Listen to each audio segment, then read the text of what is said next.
Quand on s'approche du temps de Noël, c'est le temps d'examiner certaines traditions. Et une tradition assez ancienne, c'est la tradition d'envoyer des cartes de vœux. Cartes de Noël, cartes du Nouvel An, ou en général, cartes du temps des fêtes, de façon moins religieuse, mais aussi festive.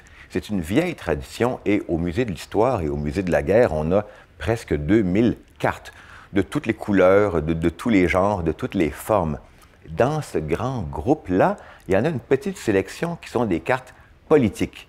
Et comme je suis le responsable de l'histoire politique au Musée de l'Histoire, je les aime particulièrement. C'est un groupe assez hétéroclite de cartes, mais qui nous apprend beaucoup sur l'histoire du pays, sur les mentalités et dans le fond sur le marketing politique. Parce que la politique ne prend jamais congé.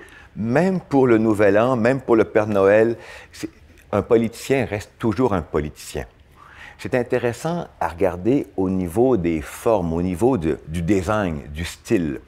On remarque une évolution intéressante dans le design parce que finalement, les cartes nous renseignent sur toutes sortes d'aspects de la vie sociale et politique canadienne. Par exemple, une vieille carte de notre collection, 1935, par le premier ministre Mackenzie King, pas de couleurs, pas de petits dessins, pas de petits bonhommes, belle sobriété chic. Pour lui, Noël, c'était sérieux.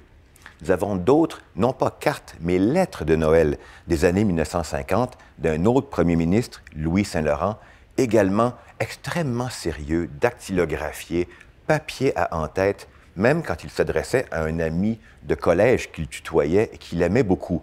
Les choses commencent à être un peu plus relaxes, un peu plus jazzées dans les années 1960 du côté des gens en politique. Alors, les gouverneurs généraux, les chefs de parti, les premiers ministres commencent à mettre des photos couleurs. On voit leur famille, leurs chiens, des paysages, des épouses.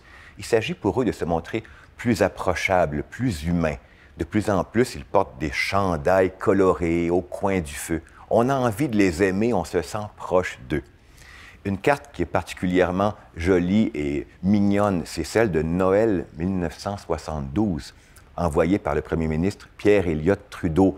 Quand on voit la photo, l'enfant n'est pas toujours reconnaissable. Un beau bébé qui sourit à la caméra, bien oui, c'est son fils, Justin Trudeau. C'est donc Noël 72, la première campagne d'image de marketing du premier ministre actuel.